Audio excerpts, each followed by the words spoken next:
pagkakataon, Ama. Anuman ang katatayuan at kalagayan ng bawat isa sa amin, Panginoon. Ama, nananampalataya kami that you are sovereign, that you are in control, na hindi ka Diyos na nagpapabaya, na hindi ka bulag na Diyos, na hindi ka bingi na Diyos, na narinig ang aming mga panalangin sa iyo. Ama, patuloy kaming humihingi ng malawak na pangunawa, malawak na talino na nagmumula sa iyo, malawak, Panginoon, na pangunawa, Ama, na maipaunawa mo ang mensaheng ito ng mas malalim pa, Panginoon, upang ikaw ay aming makilala, Panginoon ko, na higit kesa sa mga nakaraan na araw, Panginoon, na mahalaga para sa bawat isa sa amin, Panginoon, ang makilala ang isang Diyos na katulad mo. Mahalaga para sa amin upang maunawaan namin, Panginoon, na anuman ang kalagayan namin, Panginoon ko, tapat ka. Hindi ka nawawala sa bawat yugto ng buhay namin. Hindi mo kami iniiwan, Panginoon, dahil yun ang pangako mo that you will never, Panginoon, na hindi ka katulad ng tao. Panginoon, ikaw ay Diyos na may integridad.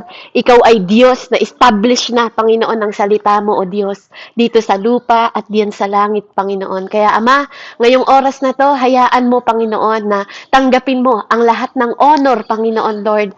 Hallelujah. Tanggapin mo ang lahat, Panginoon, Lord, ng pagluluwalhati, Panginoon, at tanggapin mo ang lahat ng glory sa oras na to, Panginoon, sa kapahayagan na kung hindi sa iyo, Panginoon, Lord, wala po akong alam.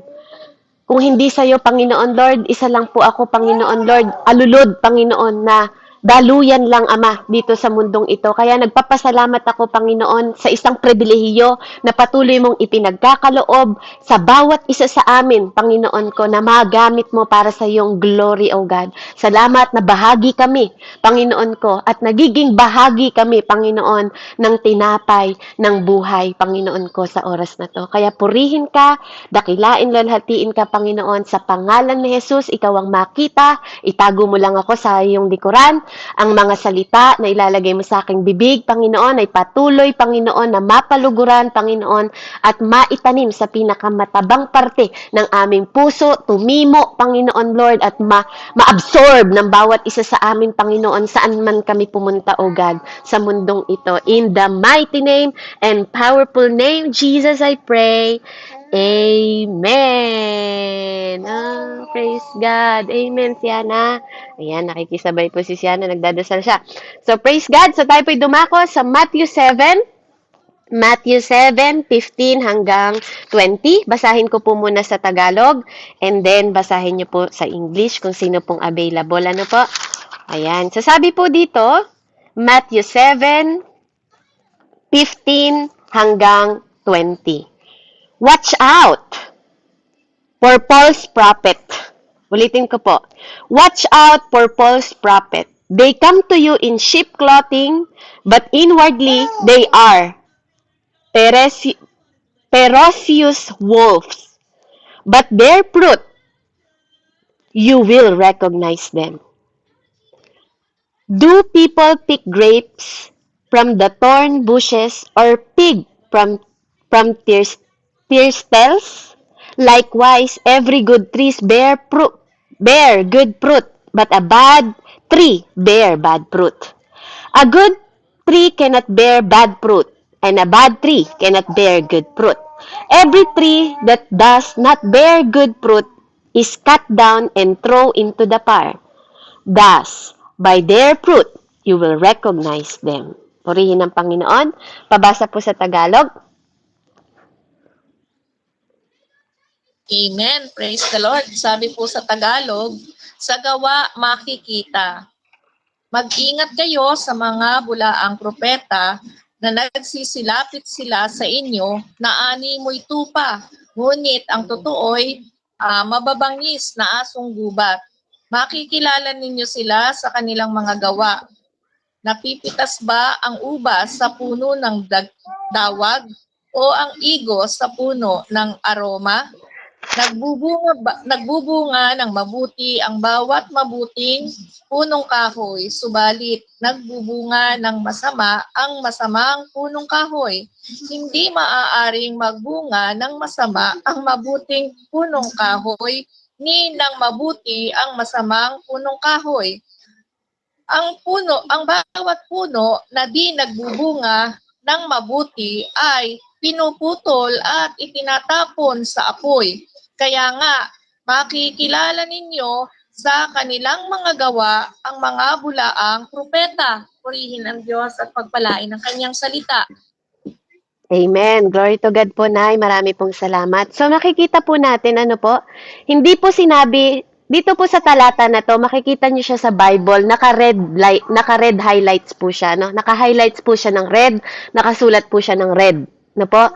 Sa ibig sabihin po nun, si Jesus mismo ang nagsalita. Amen? So, dito po, no, makikita ninyo, sabi ng Panginoon, mag-ingat kayo, na po, sa bulaang propeta. Sa madaling salita, mga kapatid, mga ate, mga kuya, mga pastor, mga nanay, ano po, hindi po sinabi ng Diyos na wala ng propeta. Okay?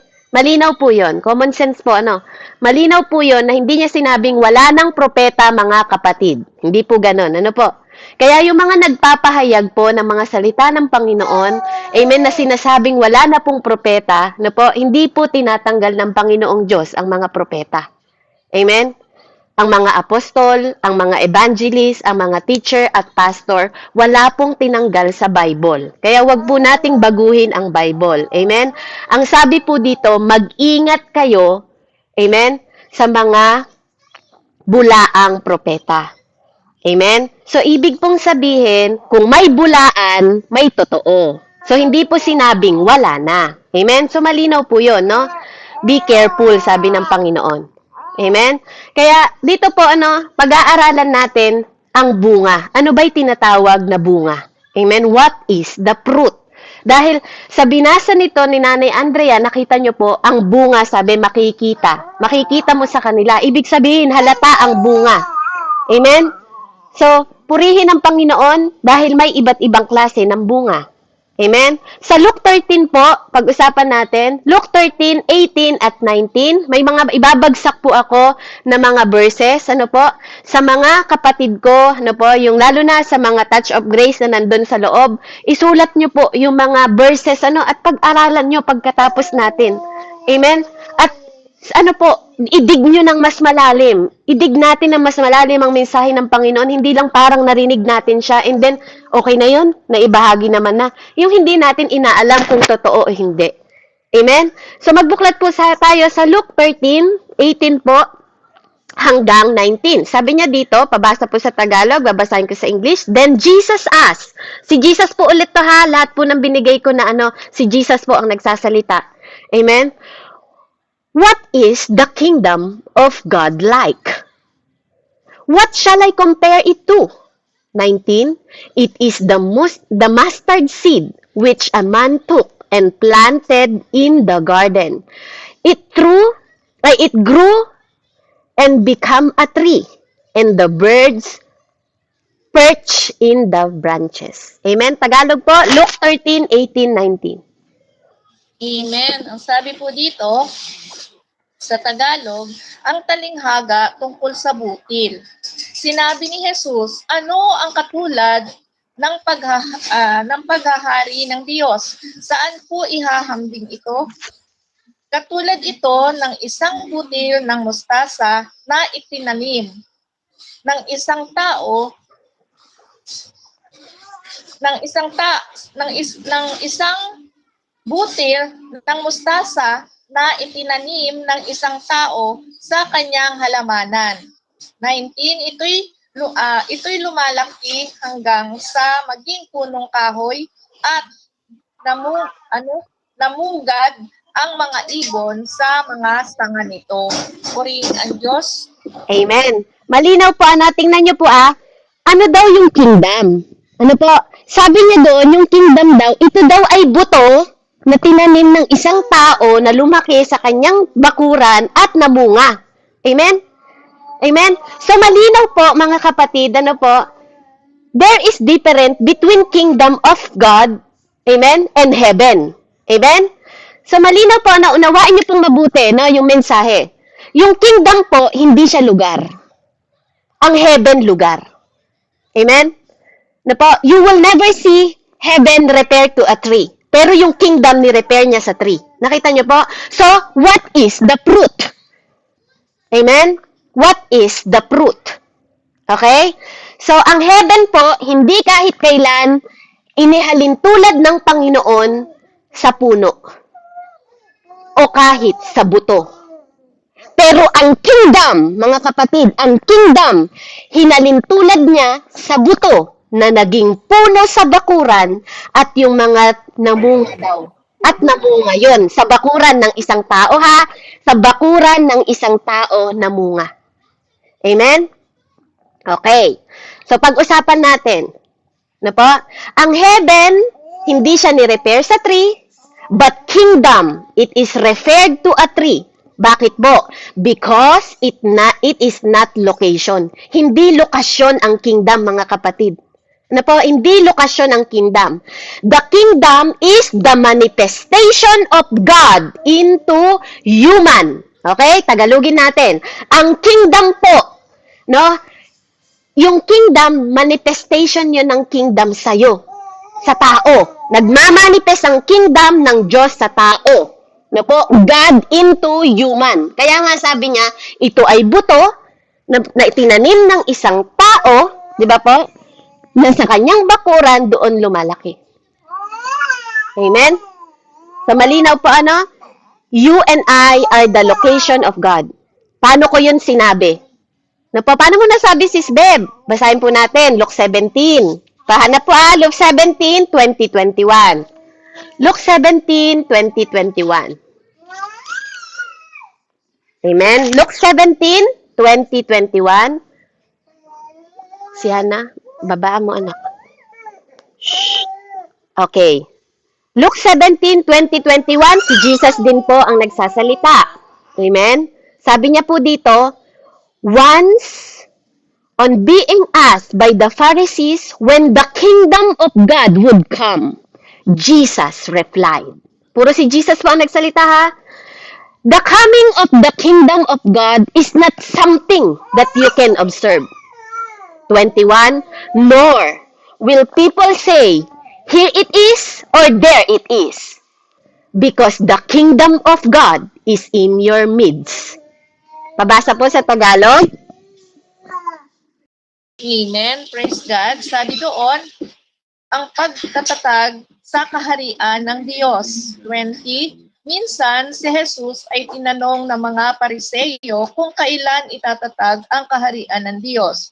Sumagot siya, ang pagsisimula ng paghahari ng Diyos ay walang makikitang palatandaan. 21, at wala ring magsasabing nagsisimula na roon o rini, sapagkat ang totoo'y nagsimula nang maghari ang Diyos sa puso ng mga nananalig sa Kanya. Purihin ang Diyos.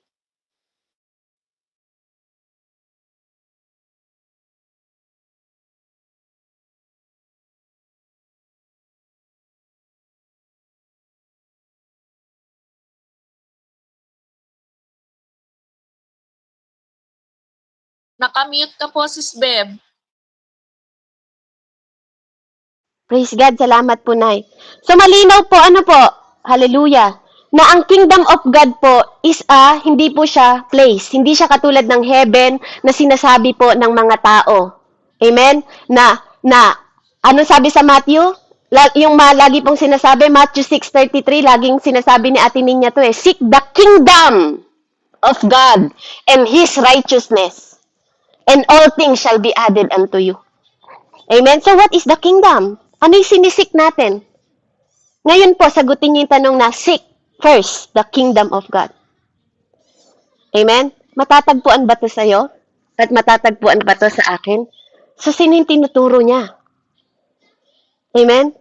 Seek ye first the kingdom of God na ngayon naintindihan niyo po that kingdom is not location. Amen? It's not location. It's the manifestation of God into human. Amen? I hope and I pray na po na natagpuan niyo yung kingdom na yon sa buhay ninyo. Amen? So you and I, you are a location of God. Meaning po, kapag location ka ng God, ikaw pala yung kingdom ng Lord. Amen? At totoo kang tumanggap sa Diyos, sa totoo lang tong tumanggap, hindi po lahat kingdom ng God. Kaya hindi lahat nagsisik. Amen? Kaya hindi lahat nakakatagpo ng righteousness ng Diyos. Kasi God chosen people, human. Amen? Hindi lahat pinili. Amen? Kaya purihin ang Panginoon.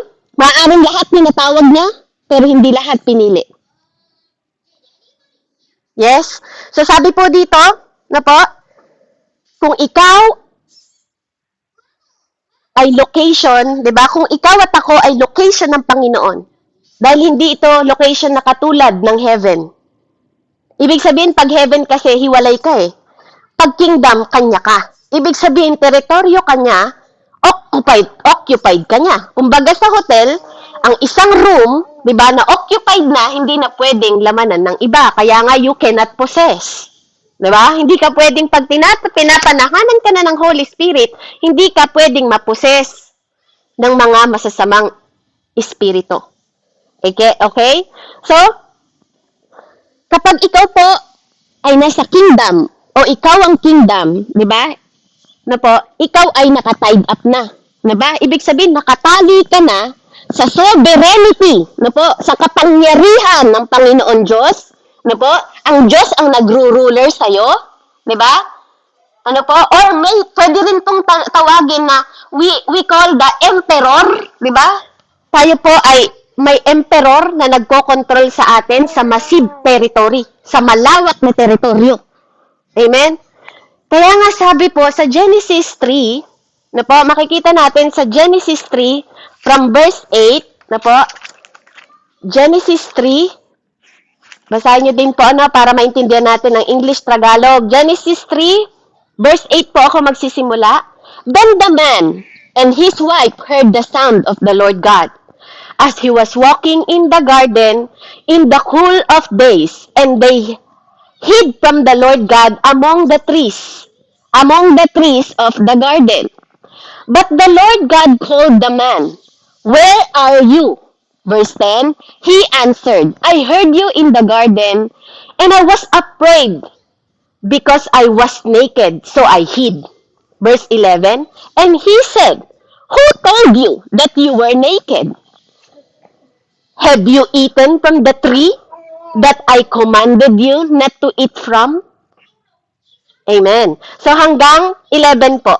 Pabasa po, Genesis 3:8 hanggang 11 po. Amen. Praise the Lord. Sabi po dito,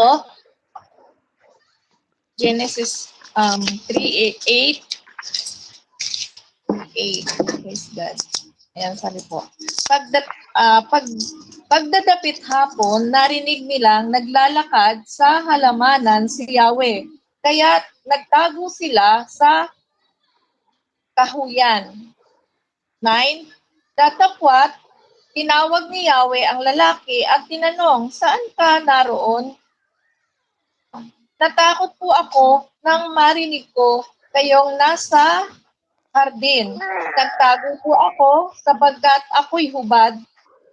Tugon ng lalaki. Praise God. 11. "Sinong may sabi sa iyong hubad ka?" Tanong ng Diyos. "Bakit? Kumain ka ba ng bungang pinagbabawal ko?" Amen. Amen. Praise the Lord. Ano po? So, nakita niyo po yung tanong doon, sa punong kahoy siya nagtatago. Amen? At sabi po ng Panginoon, ang tanong sa kanya ng Panginoon, di ba? Hubad po ako, di ba? Isipin niyo na lang po kung ano yung nakain ni Adan. Ano po? At bakit ganun na lang ang karunungan? Ano po? Ganun na lang. Na po, na nakurap ang wisdom and knowledge na binigay ng Panginoon sa tao. No, sa unang tao. Anong klaseng puno ang kinain niya? Hindi to ordinaryong puno. Amen? Pero hindi rin to mansanas. Hindi po hinayag sa Bible na mansanas ito o anong bunga nito. Wala pong nakalagay sa Bible. Ano po? Kaya wag natin dagdagan yung Bible na ito ay mansanas, puno ng mansanas ang kinain ni Adan at Eva. This is different tree. This is spiritual tree. Ano po? Na nasa garden. Ano po? I believe the fruit of tree na yon at saka yung tree of life. Amen? So everybody knows. Na po, naniniwala ako that everybody knows who is life. Jesus is the tree of life. I am the vine. Sabi niya, I am the tree, you are the branches. Amen? I am the tree, sabi ni Jesus. You are the branches. Mga kapatid, I hope and I pray na marinig nyo to spiritually. Hindi po yung katulad ng mga mensahe na tinitingnan natin yung puno na natural na puno.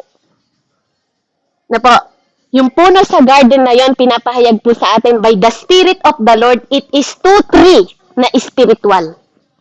Kasi yun lang yung dalawang puno na ipinagbabawal ng Panginoon. Di ba? Yung isang puno na kainin nila yung laman. At nababahala ang Diyos na kainin nila yung buhay. Kasi magiging katulad na nila tayo. Sabi niya. Di ba? Na walang kamatayan. Yun ang sabi niya. Magiging katulad niya. Di ba? Kasi who is Jesus? Jesus is life, mga kapatid. Ano yung puno na nasa langit? The life tree at saka the fruit tree. Amen? Na po, purihin ng Panginoon. So, ano yung bunga? Amen? Ano pa rin yung bunga? Yung pa rin ang tanong sa atin. Ang sabi ng Panginoon kay Adan, sino ang nagsabi sa iyong hubad ka? Dadalawa lang sila doon ni Eva. From the beginning, hubad na sila. Kaya po tinatanong ko sa inyo, gaano karunungan ang kinain ni Adan to corrupt his wisdom and understanding? Amen? Ganun po ang sinabi ng Panginoon, di ba, sa demonyo. Bakit kinurap mo? Sabi niya sa Isaiah. Bakit kinurap mo? Hinayaan mong matabunan ng karunungan ng Diyos at kaunawaan dahil lang sa knowledge na gusto mong matagpuan. Ilan sa ating mga tao dito ang nag-aaral, di ba, ng salita ng Panginoon, na halos natatabunan po ang wisdom ng Diyos at wisdom ng Espiritu Santo at ang kaunawaan dahil lang sa kanilang mga knowledgeable na karunungan tungkol sa Biblia. Amen? Hindi po masama. Hindi po masama. Pero, ang totoong makapagpapahayag at makapagpapaunawa ng Biblia, ng talagang kahulugan po ng Biblia ay ang nagsulat at ang nagbigay ng inspirasyon. Amen?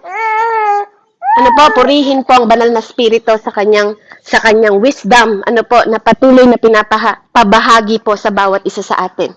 So, ang tanong ng Panginoon, sino ang nagsabi sa iyo na hubad ka? Samantalang from the beginning, hubad na po sila. So, dito pinapaunawa ko lang po sa inyo kung paanong nakurap sa pamamagitan ng puno. Amen? Sa pamamagitan po ng puno, hindi ordinaryong puno dahil nagtago siya sa mga iba't ibang puno bago siya hinanap ng Diyos. Amen? Hinahanap siya ng Diyos, nakatago siya sa ordinaryong puno. Pero yung puno na sinasabi ko sa inyo, amen, may bunga. Amen? At yung bunga na yon ay hindi ordinaryong bunga. Amen? Alam ko po na itong mensahe na to is not ordinary. Because our God is extraordinary. At hindi po natural ang mensaheng ito because God is supernatural. Amen? So, unawain niyo po by the Spirit of the Lord, ano po yung mensahe po na pinapahayag sa atin. So, Proverbs 18:21. Ano po, babalikan po natin yung mga binasa natin na yan. Proverbs 18, verse 21, ang sabi niya dito, the tongue has the power of life and death, and those who love it will eat the fruits. It will eat its fruits pala. What is the fruit, mga kapatid? Kung nakakain ng fruit, amen? Diba? Diba po? Sinabi niya dito, pinahayag po sa Proverbs, amen? Proverbs, kung may Tagalog po kayo, Proverbs 18:21, pinahayag dito na kapangyarihan o buhay o kamatayan. Na po. Tapos ang nagmamahal dito, sabi niya, kakainin yung bunga? It will eat the fruit. So nakakain pala yung bunga. Amen? Pabasa nga po. Proverbs 18:21. Proverbs 18:21, sabi po dito, ang buhay at kamatayan ay sa dila nakasalalay. Makikinabang ng bunga nito, ang dito ay nagmamahal. Amen. So, makikinabang daw po. Ano? So, itong bunga na pinag-uusapan natin, may nakikinabang. Tama po? At may dapat makinabang. Amen? So, hindi siya basta bunga. Amen? Hindi po siya basta bunga lang na sinasabi natin. Ano po? Na madalas alam natin. At inuunawa natin. At nauunawaan natin. Kasi madalas sinasabi natin, ang bunga na ito ay bunga ng banal na spirito. Hindi po. Nagkakamali po kayo. Kasi sabi sa bunga na to, itinatanim ng tao. Amen? Sabi nito, sa bunga na to may nakikinabang. Amen? So, hindi siya banal na spirito, hindi siya bunga ng banal na spirito ang pinag-uusapan natin. Pahanap po yung Mark 8. Mark 8 po, 22-25. So, ito daw po, sabi dito, makikita natin that we cannot escape death. No, hindi natin matatakasan ng kamatayan, no po? Na tayo ay mamamatay lang nang wala tayong alam. 'Di ba? Lahat ng tao sa mundong ito, binibigyan tayo ng knowledge ng Panginoon na makaalam. Yung iba nga, naririnig pa natin ang pagpapahayag, 'di ba? Ng kingdom of God. Even from the beginning, 'di ba? Sinisigaw na ni John. 'Di ba? Ni John the Baptist, 'di ba po, sa ilog, sa mga pariseo, sa mga tao. Amen? 'Di ba? Magrepent na kayo, 'di ba? Para makita niyo ang kaharian ng Diyos. Para makita ninyo ang paghahari ng Diyos, yung pala ang pinakasalita niya sa Tagalog. Amen?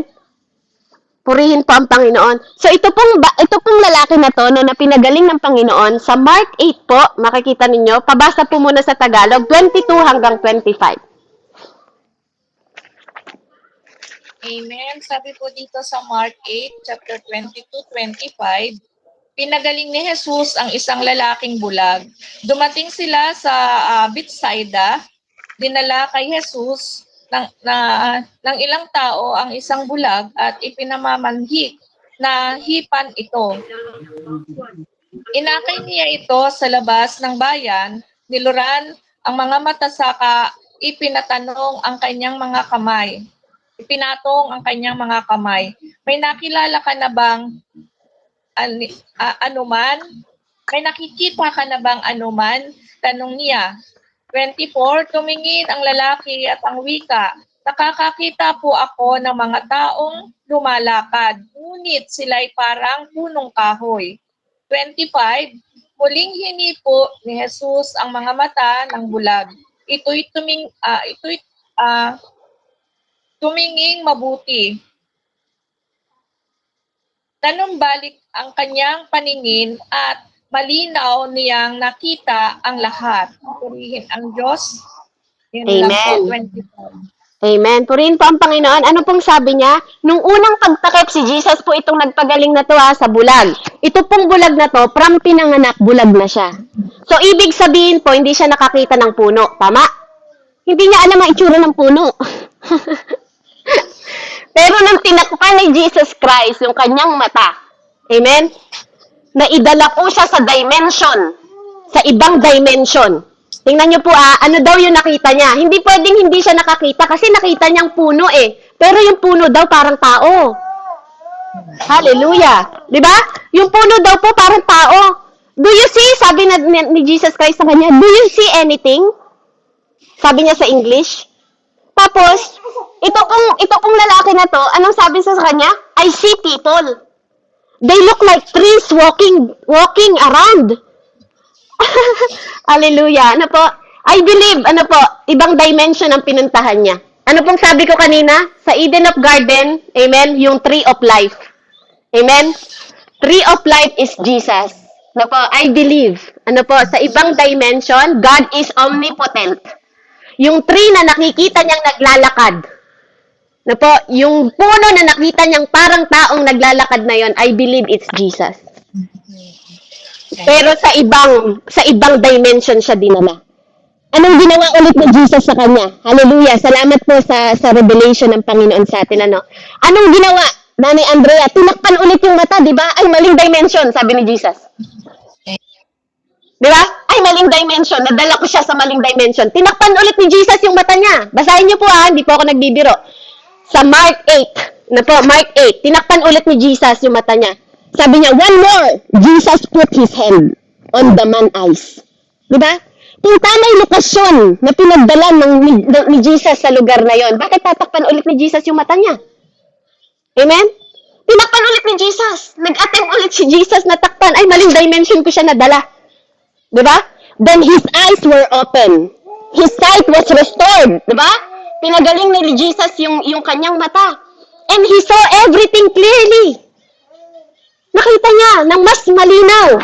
Jesus sent him home saying, don't even go into village. Amen?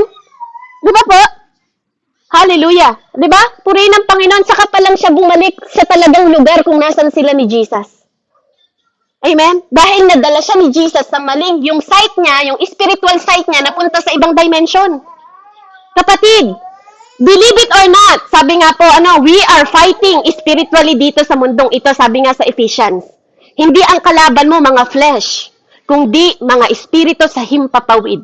Maniwala't hindi kayo, there is spiritual realm. Amen? May spiritual realm, mga kapatid. Buksan po natin ang ating pangunawa. Amen? Mismong si Jesus po, no? Alam ko na marami na nakapagpahayag nito. Maaari hindi to nakita, hindi nakapahayag. Sabi nga po, di ba? Kanya-kanya po tayong wisdom na pinagkakaloob ng Panginoon sa atin. Amen? Sa bawat isa po sa atin. Kaya dito, once more, kinokorek tayo ng Panginoon. So, ano yung sinasabi ng Bible? Amen? What the Bible said, diba sabi dito, dun sa pinaka-verse natin, you shall know them by fruit. Makikilala mo daw sila sa kanilang mga bunga. Ano yung bunga ulit? Diba? Hindi po sinabi dito na ang bunga ay karakter. Diba? Binasa po Nanay Andrea. Nanay Andrea, sinabi ba dito na karakter ang bunga? Makikita mo ang kanilang bunga sa gawa. Amen? Sabing ganun kanina. Amen? So, it's not talking about character, mga kapatid. So, ibig sabihin, this is not the fruit of the Holy Spirit. Amen? Hindi po ito pinag-uusapan yung karakter mo at karakter ko. What is the fruit? Kung ito ay tinatanim sa tabi ng bakuran, amen, na parang puno na namumunga, what is the fruit? Amen? Ano po, hindi lahat ng magandang nakikita natin. Kasi kung karakter ko ito, yung mga Japanese, napakababait. Tanong niyo po si Ate Selena Fukusawa. Napakagagalang, kahit ikaw ang nabangga nila, yumuyuko sila sa'yo. Di kung moralidad lang ito, lahat na ng mababait napunta sa langit. Amen? Pero sabi ng Diyos, di ba walang kinalaman dito yung mga pag-uugali natin? Di ba? Dahil ang mga pag-uugali natin, ay mga maduduming basahan lang. Amen? Purihin ng Panginoon, ano po? So, hindi po dito, zero character ang pinag-uusapan natin dito. Hindi ko sinasabi, amen? Hindi ko po sinasabi na hindi mahalaga or hindi necessary ang godly character. Hindi po yun ang ibig kong sabihin. Amen? Ang pinag-uusapan lang po natin dito sa mensahe na to, kung ano yung bunga na pinag-uusapan natin. Kasi parang katulad po ng rose. Amen? Pamute po yung bagong pasok. Amen? Katulad po ng puno ng halaman na rose, maganda tingnan. Amen? Maganda tingnan. Ang ganda-ganda niya tingnan. Natutuwa pa nga tao pag binibigay mo sila ng rose, di ba? Pero bakit even ang ganda-ganda niya tingnan, even ang good and beautiful mo siya tingnan, wala naman siyang bunga. Amen? Wala naman siyang bunga. Amen? So, ang bunga po, hindi siya karakter. Amen? Hindi karakter ang pinag-uusapan natin dito. Kasi kung karakter lang pinag-uusapan natin, ba't ginamit ni Jesus si David? Amen? Diba? Kilala natin, ano ba yung naging karakter ni David? Diba? Ang karakter ni David, naging murderer siya. Amen? Nangabit siya sa asawa ng kanyang pinaka-close na kaibigan. Emperor na kanyang utusan. Amen? Kung karakter po ang tinitingnan na sa pamamagitan ng karakter, diba? Do you think karapat-dapat si David? O, pumunta tayo sa anak na maraming asawa, na halos 1,000 ang asawa niya. Diba? 300 na katulong, tapos 700 pa ng mga kababaihan. Is it karakter? Do you think ang fruit ay karakter? Pero ginamit ng Diyos. Amen? Diba? So, fruit has nothing to do at the character. Yung walang pinag-uusapan natin dito, walang kinalaman po ang karakter. Zero. Amen? Amen? Si Samson, punta tayo kay Samson. Amen? Diba? Karakter ni Samson. Kamusta po ang karakter ni Samson? Amen? Diba po? Kaya nga, dito po, sa pinag-uusapan po natin, lahat po ng ginagawa natin, lahat ng mga ginagawa natin, even si Satan po, minsan, madalas ito ang ginagamit niya. Kaya nga po, hindi karakter, hindi po ang fruit ay karakter na mismong ito ang ginagamit ni Satan sa atin para umabot tayo. abutin natin. Di ba yung karakter na sinasabing yun? Hindi po. Kasi our righteousness is from the finished work of Jesus. Lagi ko pong sinasabi sa inyo at pinapaunawa sa inyo dahil madalas sa atin, dinidisib tayo ng demonyo kapag nagkamali lang tayo. Di ba? Sa isang pagkakamali natin at pag-uugali natin sa loob ng ating pamilya, di ba, doon mismo ang ginagamit ng demonyo para malinlang niya tayo. O tingnan mo yung ugali mo, o tingnan mo yung ugali mo. Di ba? Kaya nagigilt ka, sobra kang nagigilt. Dahil akala mo ito na lang ang batayan ng Diyos. Amen? Kaya si Satan po, marami po ang nadidisib ni Satan kapag nakakagawa sila ng mistake. Amen? But lagi niyo pong tatandaan, He chose you. God chose you, kapatid. Chinos ka, Ate Billie Jean? Chinos ka, Nanay Andrea? Chinos ka, Ate Jane? Chinos ka, Ate Selena? Ng Panginoon. Because He is good. Hindi dahil mabuti ka, kundi dahil mabuti ang Diyos. Amen? Because Jesus is good. Hindi po tayo ang mabuti, kaya ito walang pinalaman sa karakter natin. Amen? So every time you make good things, no, hindi po natin kailangan i-justify, amen, yung mga bagay na yon. Amen? Kasi hindi yun useful. Amen? Kasi nagiging useful lang yan kung galing yan sa Panginoong Diyos. Kaya nga, di ba, pwede ka namang magbigay ng walang pagmamahal. Pero kinakount lang yun kung galing yun sa pagmamahal ng Panginoon. Amen? Kaya nga po, ang justification natin is only Jesus. It's only basis to Jesus. Amen? So basis to Jesus, Jesus choose you and choose me. Amen? Hindi po sinabi dito ng Panginoon na hindi niya sinabi dito na I have seed. Hindi niya sinabi dito na I have seed. Katulad po ng sa, sabi ng Panginoon dito, I have fruit. Di ba po? Sorry po. Hindi sinabi ng Panginoon na I have fruit. Okay? Ang sinabi niya dito, I have seed. Di ba? Meron akong buto. Sabi niya na itatanim. Hindi niya sinabi na I have fruit. Amen? Katulad ng parable of the sower. Amen? Di ba anong hinasik ng Panginoon doon? Di ba mga buto? Hindi naman mga puno agad ang hinasik niya eh. Hindi po puno. Buto ang tinanim niya. Kaya, di ba sabi nga doon ng Panginoon, may mga buto na tinangay.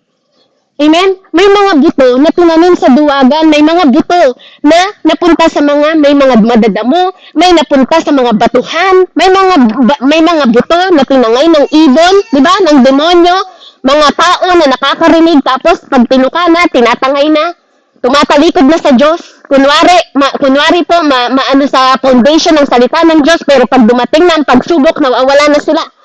Pero may butong tinanim sa matabang lupa. Sabi niya, so anong hinahasik ng Diyos? Buto, hindi puno. So ano ang fruit? Amen? Ano ang fruit? What is the fruit? Di ba? So meaning po, ikaw ay buto na tinanim, di ba? Di ba po, ang buto ay ang salita. Di ba po, ang buto na hinasik ng Panginoon ay salita. Pero ang buto, tinutukoy niya din na tao. Amen? Sabi niya dun sa Luke na binasa natin kanina, di ba? Ito ay buto na tinanim, amen, na nagiging punong kahoy. Amen? Hindi lang basta siya, hindi siya basta bunga lang. Di ba? Punong kahoy nga, na pag lumaki, sabi niya, nagkakabunga. Amen? So, hindi natin siya pwedeng i-define lang na Word of God. Pero sa pamamagitan ng buto na yon, amen, sa Word of God na yon, amen, doon tayo lumalago at doon tayo nagiging mabunga. Nagiging puno tayo na mabunga. Amen? So, what is the fruit? Amen? Yung pa rin ang tanong natin, what is the fruit? Na po, purihin ng Panginoon sa gabing ito po na pinapaunawa sa atin ng Panginoong Diyos. Ano po? Ang fruit po, ito po, hallelujah, ang nagdi-define. Ano po? Kung ano pong klaseng puno ka. So, you are a tree na tinanim ng Panginoong Diyos. Amen? At kapag ikaw po, di ba tayo ay kinakatagpo ng Panginoon, hinahanapan tayo ng Diyos ng bunga. Katulad po ng tatlo na pinagkatiwalaan niya ng 5,000, 3,000, at 1,000. Pag bumabalik ang Diyos, asan ang bunga? Yun ang hinahanap ng Diyos. Asan yung mga naging bunga ng lahat ng pinagkatiwala ko sa inyo? Amen? It's not the fruit of the Holy Spirit. Dahil kaya nga, fruit of the Holy Spirit yun, sa Kanya yun eh. Amen? Fruit of the Holy Spirit, nagmumula yun sa Kanya. Amen? Sabi sa ating mensahe kanina, merong bad and good fruit. Amen? Pero pareho yun na nagpo-produce ng fruit. Tama? Di ba? Sabi niya, kahit pa masamang bunga ka, o mabuting bunga ka, pareho yun, nagpo-produce ng fruit. So everyone produce love. Tama? Kung fruit of the Holy Spirit to, lahat ng masamang tao at mabuting tao nagmamahal, kapatid. Kaya lang, may iba't ibang level ng love. Amen? Hindi to equal. Di ba? It's not made equal. Hindi lahat ng pagmamahal equal. Kaya nga kahit si Bin Laden, nagmamahal din naman sa asawa niya, nagmamahal sa mga anak nila. Pero ano yung totoong napuproduce niya? Amen? Meron pa nga nagmamahalan, kaya nga ito din yung ginagamit ng demonyo sa bawat isa sa atin para ma-divide ang pamilya natin. Yung iba, di ba? Nangabit, nagmahal ng ibang asawa, nagmahal ng ibang tao. Pagmamahal din ang ginamit nila. Di ba? Na even dalawa sila, kahit dalawa sila mapunta na sa hell. Di ba? They can love. Even both of them, di ba, will go to hell. Amen? Di ba? Kaya hindi to fruit. So may dalawang klase po, amen, ng fruit. Sabi niya, life and death. Amen? So what fruit comes out from you? Anong prutas ang lumalabas sa'yo, kapatid? Good or bad? Yun po ang tanong ngayon sa atin. Amen? Ikaw ba yung klase ng tao na nagbe-benepisyo yung ibang tao sa'yo? Amen? Kasi sabi niya, di ba, may yung bunga ng mga mabubuti, may mga nagbe-benepisyo. Diba? Ikaw ba natutulungan mo? Diba? Yung mga tao sa paligid mo, nakakapag-benefit ba sila sa buhay mo? Yung mga pastor mo, mga spiritual mo, mga kapatid, nanay, tatay, amen?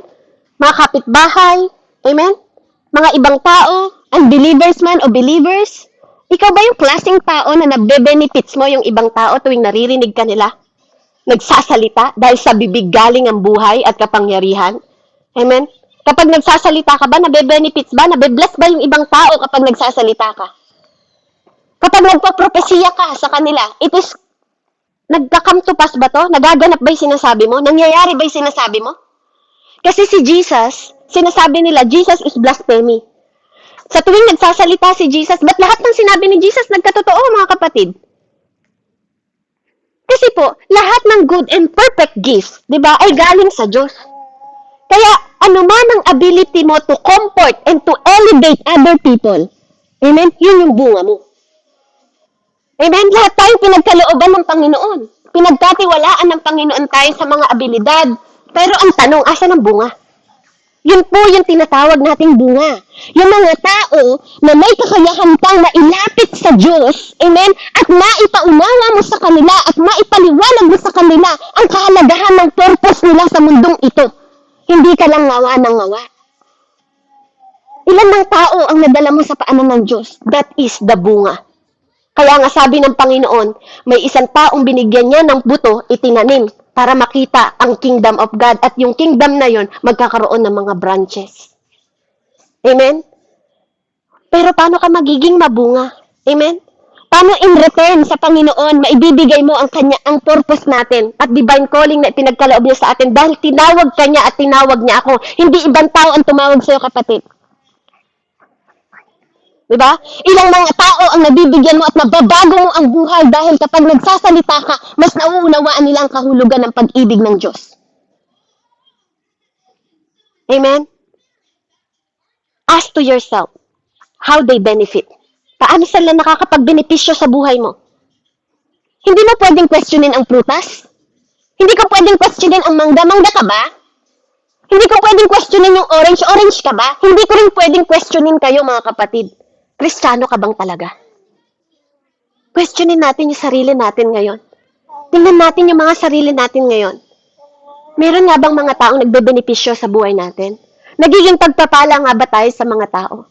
May mga kaluluwa nga ba tayo na na-direct natin sa purpose nila at naipaunawa natin sa kanila that there is 'Di ba? God, amen, na magbibigay ng salvation, na magre-redeem sa kanila, 'di ba? Na magpo-forgive sa kanila, na napapaunawa natin ang totoong pag-ibig ng Panginoon sa kanila dahil sa iyong mga gawa. Yung prutas mo, nakikita. Na kahit hindi ka nagsasalita, alam nilang mansanas ka. Na kahit hindi ka nagsasalita, alam nilang orange ka na hindi bulok. Amen? Na nakikita ka pa lang nilang nakatindig, alam nila. Totoong Kristiyano ka. Do you have fruits? Kasi sabi dito, you will see by their fruits. At hindi lahat ng bunga mabuti. Even ang masamang bunga, nagbubunga din. Amen? Even ang masamang puno, nagbubunga din. Amen? Kaya anong ginawa ng Panginoon kapag di namumunga isang puno, may dinaanan siya, minsan naglalakad siya, kasama ang mga disipulo na hindi namunga, pinatay niya. Do you think panghihinayangan ng Diyos ang mga taong binigyan niya ng pagkakataon at pribilehiyo pero hindi ginamit? Anong sabi niya sa pinagkatiwalaan niya sa 3 tao na nagbalik ng bunga ng kanilang pinaghirapan bago bumalik ang Panginoon? Mabuting servant, halika samahan mo ko sa aking, di ba, pagse-celebrate sa karian. Pero yung isa, na binaon niya, hangal, sabi niya. Di ba, itapon niyan sa apoy, sa dagat-dagatang apoy. Hindi ba yun ang sinasabi ng Matthew? Na kapag ikaw ay hindi nakitaan ng bunga ng Panginoon Diyos, itatapon ka din na parang punong kahoy na itatapon sa apoy? We have choice, mga kapatid. Anong klaseng bunga ka ba? Mabuti o masama? At kung ikaw ay mabuting bunga, mayroon na bang mga taong totoo na bago ang buhay dahil sa'yo? Na nagpapatuloy dahil sa'yo? Na nag-bless dahil sa'yo? That is the fruit. Hindi po fruit ng Holy Spirit ang pinag-uusapan natin dito. Dahil ang bunga na yan, wala kang pinaghirapan. Ang sinasabing bunga at hinahanap sa atin ng Panginoon, mga tao. Go and make disciples, sabi ng Panginoon. Preach to your Jerusalem, Judea, Samaria. Diba? At ipakilala mo ako. Sa lahat ng dako ng mundo. Kapatid, are you walking? Are you walking tree? Are you like a walking Bible? Na yung word niya pinapahayag nyo? Na yung word niya, mas masipag ka pang magpahayag ng mga chismis, mas masipag ka pang magpahayag ng kwento ng ibang tao kaysa word of God na pwedeng magbago ng mga buhay ng mga tao. Are you a good fruit? Ito po yung tanong sa'yo at sa akin. Are you a good fruit? Purihin ng Panginoon. To God be the glory. Amen? And I believe, this is a part po on how, na po, isa to sa bahagi on how you live in the presence of God daily. How you live in the presence of God daily. Kailangan mong maging taong maging mabunga. At paano tayo magiging mabunga? At sabi po ng John 15, di ba? Abide in me and I will abide in you. At kung ikaw ay naka-abide sa Panginoon, amen? Ikaw ay magiging mabunga. Amen? Sa tulong at biyaya ng Panginoong Diyos, tuturuan, tutulungan, tutuwid, iko-correct tayo ng Panginoon. Amen? Purihin po ang Panginoon kung ang Diyos po ang nananahan sa bawat isa sa atin. Amen? Dahil yun po, ang banal na Espiritu ang tutulong sa bawat isa sa atin. Amen? Magbibigay ng kapangyarihan sa atin, magkukonvict sa atin upang tayo ay tuluyang maging mabunga at makaharap sa Diyos dahil walang haharap sa Diyos nang walang Espiritu Santo. Amen? Purihin po ang Panginoon. Glory to God po. At tayo po'y manalangin. Panginoon, maraming salamat po. For you are God. Na everything is possible for the one who believe in you. Salamat, Panginoon. Sa lahat ng mga karunungan, kaunawaan, pagpapalang ipinagkaloob mo sa gabing ito sa bawat isa sa amin. Purihin at dakilain ka, Panginoon, sa kapangyarihan ng banal na Espiritu, Panginoon, na patuloy na nagpapahayag, nagpapaunawa, nagpapalakas sa bawat isa sa amin at nagbibigay ng pag-asa, Panginoon, sa pag-asang hindi namin nakikita, kundi dahil sa iyo lang, O Diyos. Kaya maraming salamat po, Panginoon, na even hindi namin nakikita, Lord God, we believe, Father God, that there is a portion na sa bawat isa sa amin, Panginoon, na kami ay pinagpala mo, Panginoon, Lord. At sa hinaharap, Ama, nakikita namin ang pag-asa sa iyo lang. Nakikita namin ang pag-ibig sa iyo lang. Nakikita namin ang pagpapahalaga sa iyo lang. Kaya, Lord, salamat Salamat na tinipon mo ang bawat isa sa amin at napagkatiwalaan kami, Panginoon, na pagkalooban kami ng pagpapalang tinapay na to, Panginoon Lord, na Lord, kahit saan hindi namin mapupulot, ni hindi mababayaran ng pera, Panginoon, ng karunungan, Ama, na ipinagkakaloob mo sa bawat isa sa amin. Kaya dakilain ka sa pinakamataas na papuri ko sa salamat, O Diyos, na naging bahagi kami ng mensaheng ito ngayong gabi, O Diyos. Salamat, Panginoong Ama. Salamat, Panginoong Anak na Diyos, na Espiritu Santo, O Diyos, na nakikipisan sa bawat isa sa amin, O God. Purihin at dakilain ka at patuloy mo kaming madatnan, Panginoon, na nagtatapat sa iyo, naglilingkod sa iyo, nagpapasalamat sa iyo at sumasamba sa iyo sa huling araw, Panginoon ko, na pinag-iingat mo ang bawat isa sa amin, na kung sino-sino ang napapakinggan namin, Ama, na magkaroon kami ng matalinong pag-iisip at puso, Panginoon Lord, na ipahayag sa amin, Panginoon Lord, at ipaunawa sa amin ang mga tunay at totoo, dahil ang sinturon ng katotohanan ng patuloy na pinasusuot mo sa amin upang hindi kami, Panginoon ko, malinlang ng lahat ng mga bagay sa mundong ito, Panginoon. Na even sa pinakamahirap na paraan, Ama, nananampalataya kami na mananagumpay na kami. We are the ambassador, Father God. We are conqueror, Father God, sa mundong ito, Ama. Hallelujah. Saan man kaming bansa nakatungtong ngayon, Ama, patuloy mong i-prosper ang bawat isa sa amin. Patuloy na kagalingan na maranasan ng bawat isa sa amin, Panginoon. Patuloy na kanuunawaan at provision, Panginoon Lord, at wisdom, knowledge, and understanding, direction, guidance, Panginoon, na nagmumula sa iyong mga salita, O Diyos. Ang aming maranasan at makamtan sa buhay, Panginoon Lord, na tinatamasa ng bawat isa sa amin. Hallelujah. At sa buhay na walang hanggan na nag-aantay sa bawat isa sa amin mula sa buhay ni Kuya Yolando, Nanay Andrea, Kuya James, Ate Billie Jean, Pastor Randy, Kuya Alejandro, Ate Ninya, Kuya Ricky, Kuya Lyndon, Ate Jane, Ate Annalisa, Kuya Raymond, Ate Teresa, Kuya Adrian, Ate Selena, at Ate Lisel. In the mighty name and powerful name, Jesus, we pray. Your holy Son, your only Son, in Jesus' name. Amen and amen. Glory to God po and God bless po sa bawat isa. Ayan, glory to God po sa buhay mo po, Sis Bev, sa mensahe, sa powerful message po ng ating Panginoon sa mga oras nito. Ayan, at patuloy ka po na pagpalain ng ating Panginoon. At ayan, napaka po nito,